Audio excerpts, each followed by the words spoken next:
తనతో పాటు నలుగురిని తీసుకెళ్ళడం అంటే ఇదేనేమో. కేసీఆర్ గారు, తర్వాత బిజు పట్నాయక్, ఈయన తర్వాత కేసీఆర్ గారు,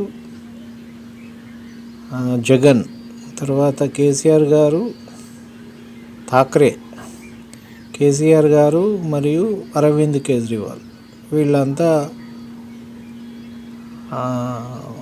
గత ఎలక్షన్స్లో ఓడిపోయినటువంటి బిజు పట్నాయక్, బిజు జనతాదళ్ ఒరిస్సాకు చెందినటువంటి నేత, ఆయన ఓడిపోయిండు.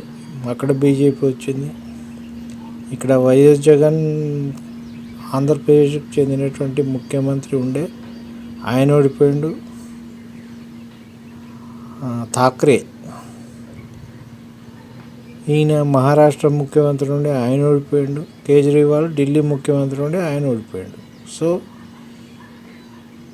ఇక్కడ మనకు తనతో పాటు నలుగురిని తీసుకెళ్ళడం అంటే ఇదేనేమో అనేటువంటి ఒక పోస్ట్ వచ్చింది. చూడండి ఎట్లున్నదో కథ.